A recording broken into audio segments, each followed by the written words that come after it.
Hey everyone, Sergio with the Rideshare Guy. Welcome to another episode of Behind the Wheel. Mhm. And today I'm joined by Mike from Hackensack, New Jersey. We have a lot to talk about today, so I'm going to get going with that. Mike, please introduce yourself, how you got into rideshare, what do you do if you're a part-timer, all that good stuff, and more importantly, what kind of car do you drive? All right. Right now, I have a Honda CRV 2020, and my backup car is a Subaru Outback 2022. That's Okay. my backup. How I got into it. In 2018, I come home one day, and I find my ex-wife packing her bag. She's like, "Oh, I'm not happy. I want a divorce." I was like, all right. Came out of nowhere, came out of left field. So, so I was working as a dental technician and also I could probably mention them, Costco wholesale. Okay. So I was making a substantial living. You Okay. know, Costco. You and Chris talked about it the other day. Costco is a very good company, takes care of their employees. I've been Okay. there since 1998. Yep. So my lawyer advises me basically I have a choice to make: keep working like I am, or pay $2,700 in alimony to a person that I have no kids with, no nothing, no. Okay. So what did I do? I decided to stop working. Okay. So that's how I started a rideshare. I became an Uber driver in early 2019. And I was happy. It was back then making about 15 to 2,500 a week. Yeah. You know, with all the bonuses, the incentives, the Quest promotions. Do 3 rides, you get $20. It was good times back then. So basically, once the divorce started to dwindle down, all the nonsense. It took about 4 years. I was offered a job at in an aerospace company. I really can't mention their names because we have contracts with the Defense Department. Okay. So so I was doing that, but meanwhile, also doing Uber and Lyft. Okay. Um, and then about in when was it September, Costco reached out to me and asked me to come back. So I obliged and I went back because like I was there since 1998. So Wow. and they're really good company, and I'm more than happy to go back. Yeah. So, So so you cleaned up your finances a little bit after the divorce, and then, um, are you currently working at Costco? currently, yes, I'm working at Costco right now. Okay. Just Costco, and I left the aerospace company because I'm Christian, so it was interfering with my beliefs on the things that we make Okay. over there. All right. So, we got the personal stuff out of the way. Yeah, Are you full time with Costco? full time Okay. drive, full time with Costco. Yes. Yeah, but you're still driving, obviously. You're Oh yeah, doing full. plenty of trips. So let's talk a little bit about New Jersey because we here, I mean, I get tons of emails every week, literally, talking about New Jersey, the problems of drivers in Jersey with Uber and Lyft not being able to go into the city. Uber not showing upfront fares, right? You guys still have the rate card on Uber. I think Lyft is a little different, but I'll let you talk about all Yeah. that. All right. So I've done 18,000 rides with Uber, just Uber, Okay. and I've done 4,000 with Lyft. Okay. So Lyft shows you the upfront fare and tells you where you're going and tells you the exact address. Uber plays games. They Okay. take you. They'll tell you a fake destination. So where we're going to go with this conversation? Englewood, New Jersey, which is literally 10 minutes from the George Washington Bridge. Okay. I get a ping. The ride said 30 minutes south. So I'm looking. So I'm like, I'm in Englewood. I know my area. 30 minutes south is probably Jersey City or Newark. I get to the destination. I see the lady has the luggage. I'm like, oh, great. She's going to Newark. She gets in, exchange pleasantries. I swipe the ride, LaGuardia. I was like, you gotta be kidding me. Wow. I was like, ma'am, I can't do it. I was like, I just can't. It's like, please, everybody keeps canceling. You're the fourth one. I'm gonna miss my flight. And Serge, we as drivers have to understand it's not the passenger's fault Absolutely because not. they're ordering an Uber. It's the company's fault. It's Uber's fault. And me and being in retail, I deal with customers all day long. This is a simple fix that Uber could fix in 2 seconds, but they refuse to.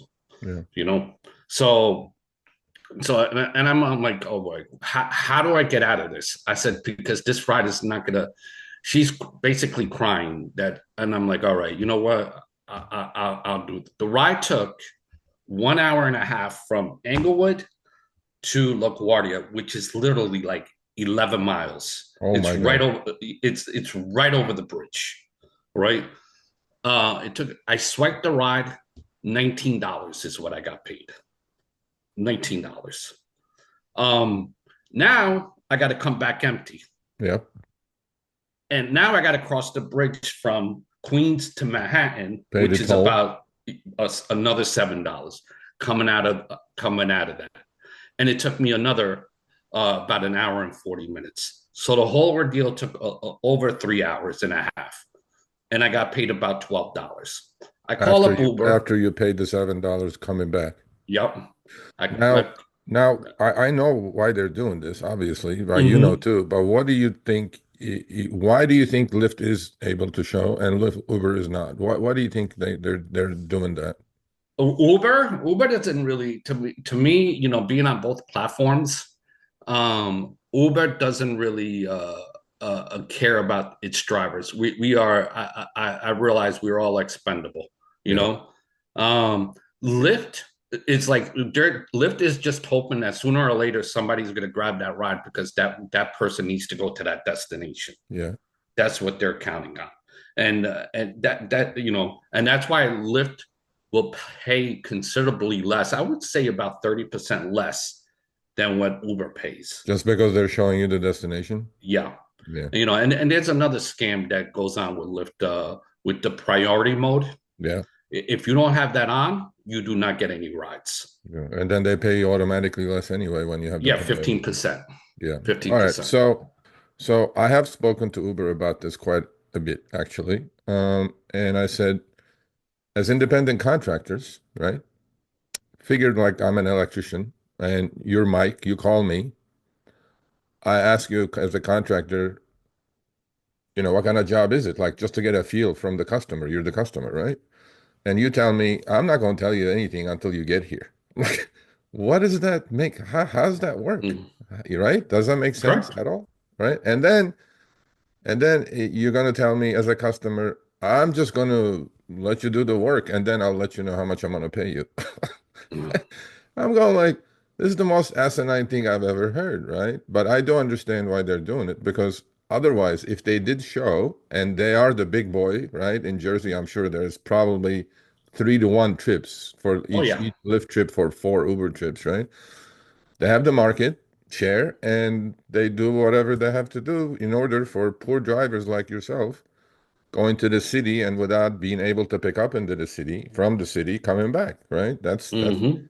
I think if they allow you guys to pick up, from the boroughs to come back to Jersey, I think it'll be okay. But Yeah. without that, right? Not even that. I had a Zoom meeting with them, and I expressed to them there's ways you can handle it.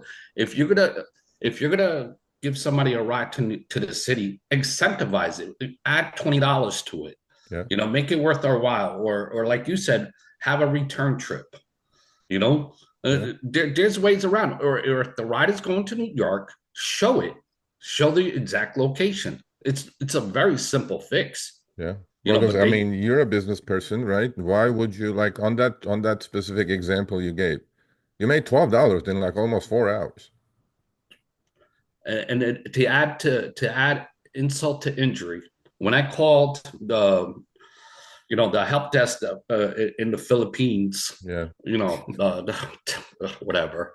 So let's not go there. So Just like Costco, huh? Just like Costco customer service. yeah, no, Costco, at least you get somebody in Seattle. Yeah. Yeah. I know. Yeah. So when I called them, the lady that I explained to them, I said I have bills to pay. My taxes over here in Jersey are through the roof. I was like, this is unsustainable. This $12. And then she goes, well, I should have politely asked the lady to get out of the car. Now, what kind of customer service is that? Yeah. That you're going to politely ask someone, like, are they looking for a confrontation? You know? Well, but you know what it is? They have no risk, right? Yeah.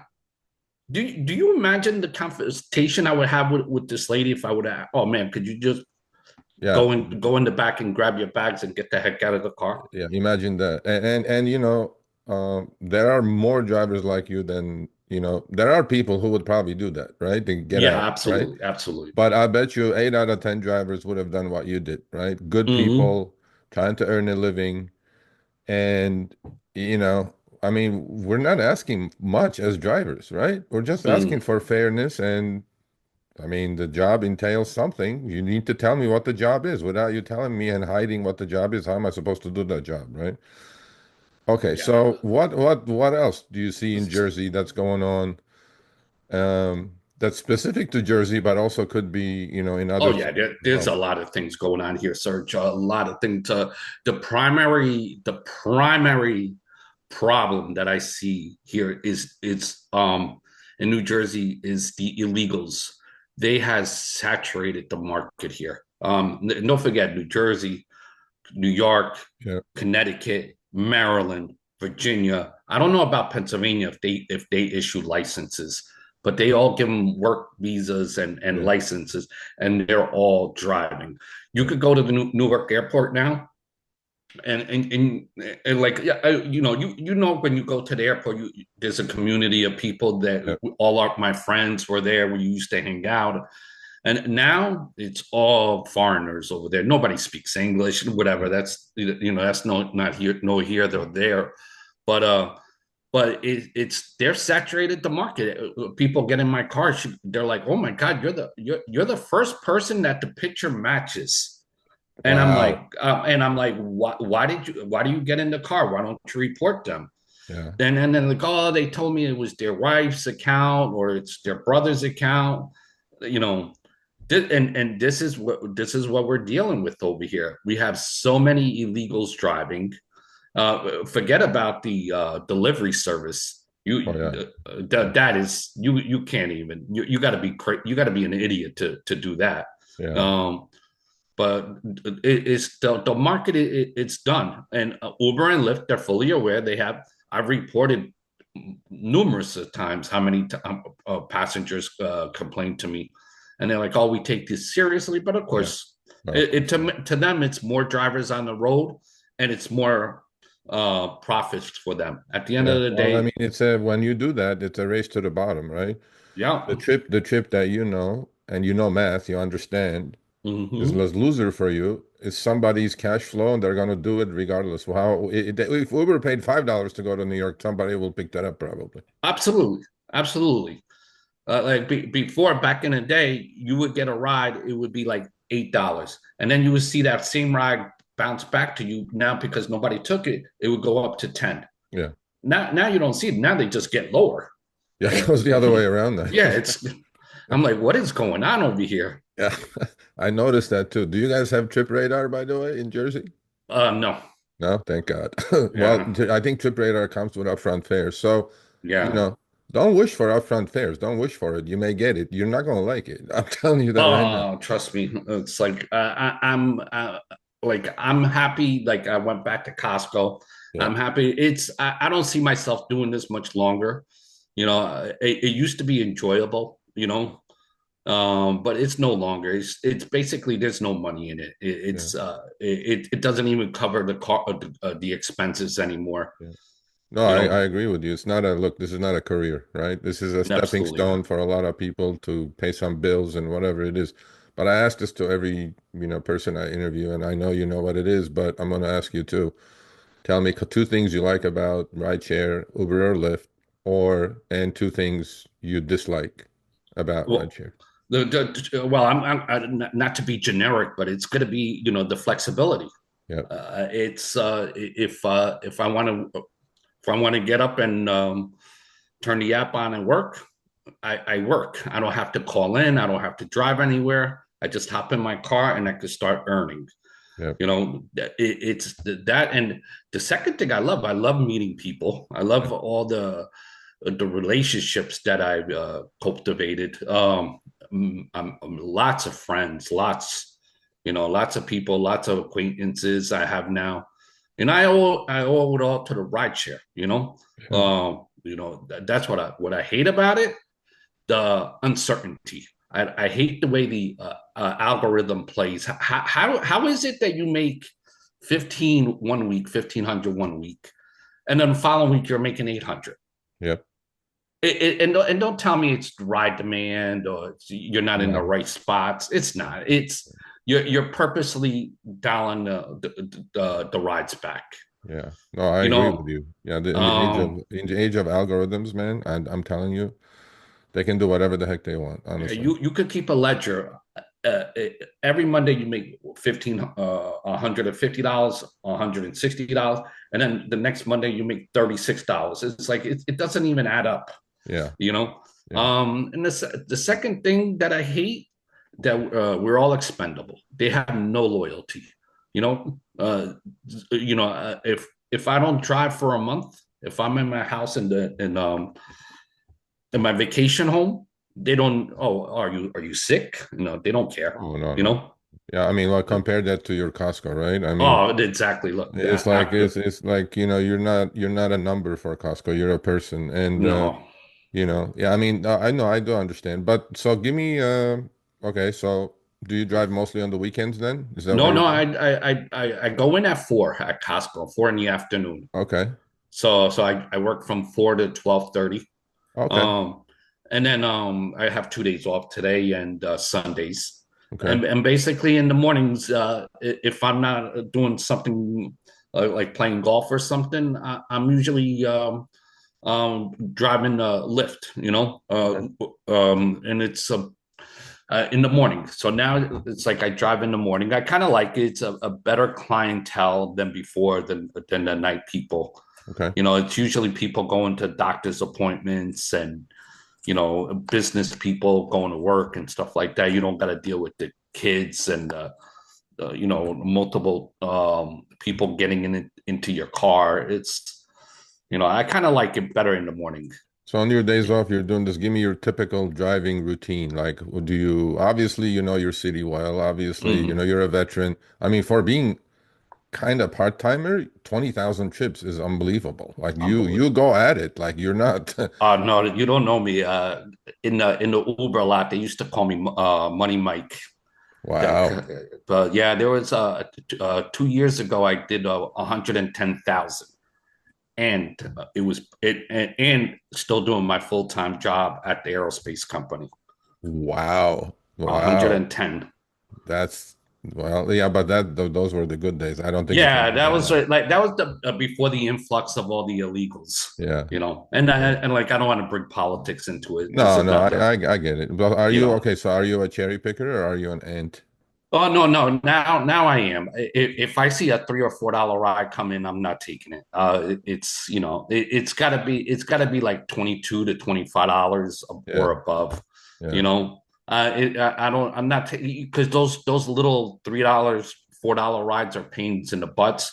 They're usually somebody going a laundromat, a grocery store, and and believe it or not, like they take the most time, because you got to load their bags, unload their bags, especially if it's Yeah. a woman, you can't let these old people carry these bags, and Yeah. stuff like that. I mean, And you're in an envious position, right? You got a great job, but you still love driving, right? And yeah, I mean, cash is cash. I mean, nobody's going to, lie about that. But You wish things would get better, obviously, but I don't think they are. Any earnings wise anyway. Maybe other Mm. things may get better. But we have a few minutes remaining, so I'm going to give you the floor and you can give us some advice. Anything you want to say. It could be life advice. Well, maybe not as much life advice because you already had that. But what would you tell other drivers by the thousands who are going to watch this? I would tell them to don't rely on this. You get yourself a job, a 9 to 5, so you don't got to worry about your health benefits. You don't got to worry about, your pension and your retirement. This is great. It's great for extra money. You want to pay a bill or two, but it destroys your cars. Throughout the 20,000 rides, I went through 4 cars, you Wow. know, four cars I went through. Um, it's there's better ways to make money, even though it's so convenient.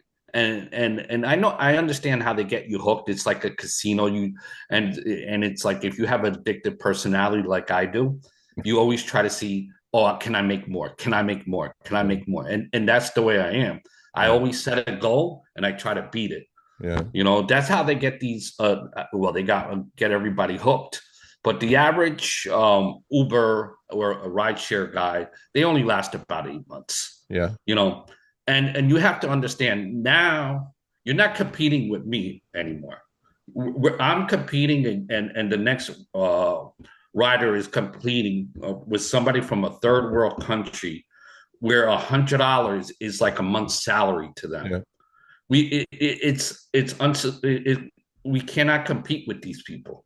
Yeah. You know, um, they're living, multiple people to a house. I live in my house by myself. Yeah. You know, and it's like, so how are you going to compete with somebody who doesn't have a mortgage, who doesn't pay taxes, who's using somebody else's account? You Yeah. can't compete with this. Yeah.